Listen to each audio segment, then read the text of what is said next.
HBG's Global War 1939. Playtest 4, Game 2 on YouTube. I had a all-in Russia first strategy as my turn 0 stated. But the way that Germany's turn happened, it changed everything. It's why I like this game, because there's no way to predict what's going to happen or what the strategy is. Some people might not like that. I could still go for the all-in Russia strategy, but I'm probably going to do Cairo first. So, Germany had a great turn, and that can be watched in my last video. However, they went into Yugoslavia, and Italy could not do this because Italy got busy taking out the navy that was here. The UK went in and took out the 4 ships that Germany inherited from France here. And actually all 4 ships died without a defense shot. None of them hit, but it tied up 3 or 4 UK ships. And then Italy lost 1 ship, taking that out. So the Axis definitely came behind in that battle. But you'll notice that there's not much in the Mediterranean right now. Now this Greece fleet is going to be wiped out by Germany. Germany left 2 attack bombers and a vet. They're going to bring in a couple bombers and take this out. Now Germany's probably going to be down 3 or 4 attack bombers total, which is not ideal. But the UK cannot take out the Italian Navy. This is the Italian Navy. That Navy isn't that big. However, there's 3 fighters there with an air base that I built. Italy also built and I hated to not build a special Italian unit. I don't know how to pronounce it, Bisigliari. But the military base and the minor IC is 4 units a turn. I'm going to be hauling down 4 units a turn, 8 units a turn.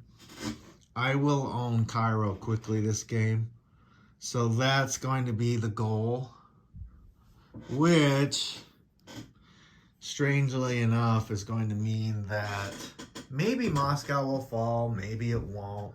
But it means that in all likelihood, Russia's second capital is probably never going to be dropped, because Germany's not going to be able to put the pressure on Russia as per the norm. Now, you'll see here that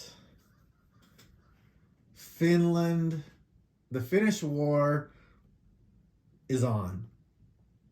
Germany walked in a guy in an AA gun into Viipuri, so there actually ended up being 6 units in there, but Russia went in there anyway, took it.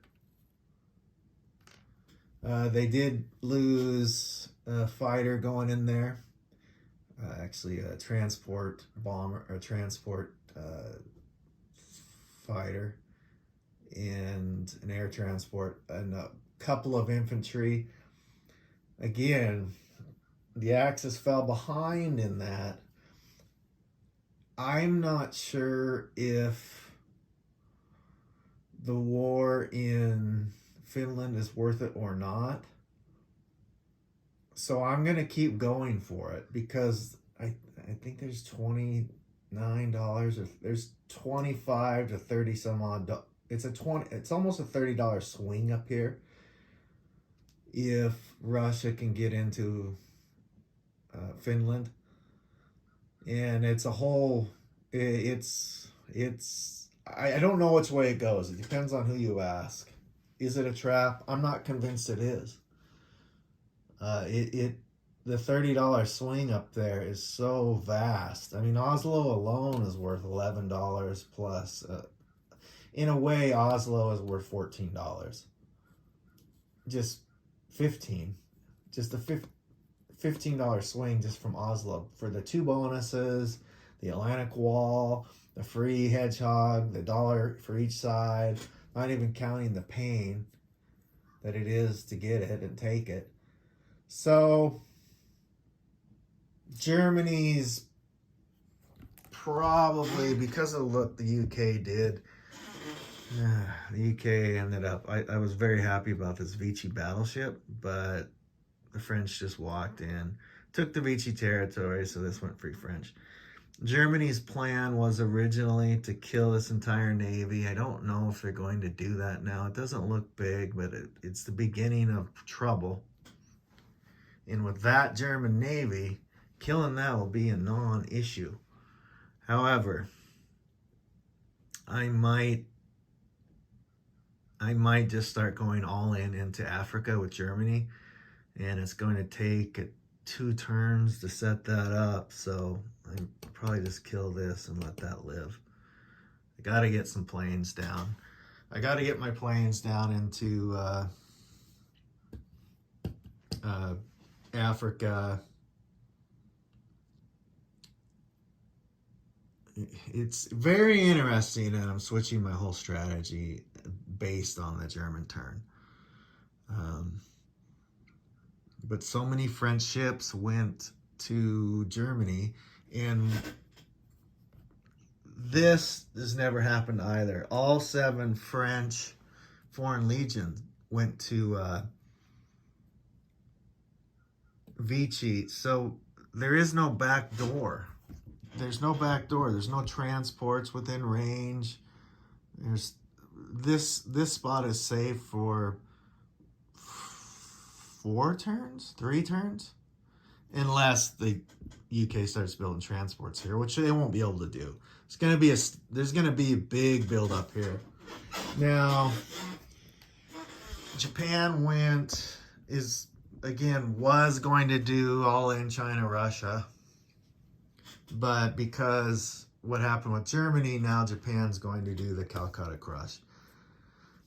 So what China wants to do, in my opinion, when they see Japan doing a theoretical Calcutta Crush, China wants to go offensive.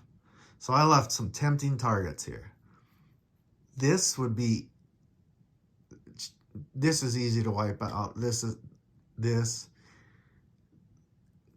Maybe they could wipe out probably all of this, all of China. However, if they do that, if Japan really wants to wipe out the front line of China, then there's not going to be a Calcutta Crush until turn 5? Well, that's too long. So Japan has to make the decision. Japan's probably going to do the Calcutta Crush just because of the Cairo Crush. So we'll see what happens there. Pretty standard turn down here, but again, the Allies, because of the Calcutta Crush, the Anzacs are going to be a little bit more aggressive too.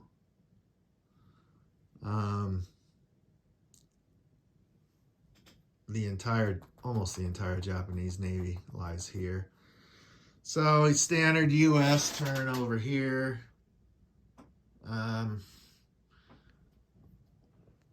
Everything else is more or less standard. I should say that Germany did go a little light into Paris. And all these good units, I mean, I have no infantry. I just have cavalry, These units will be enough to take everything around Paris. But defensive hits are going to be killing $4 units. I could lose a bunch of $4 units. I don't like to lose $4 units, and I can lose $3 units, but it's just the way it ended up. And I don't like to go longer than 10 minutes, so I'll stop here and we'll see what happens in turn 2.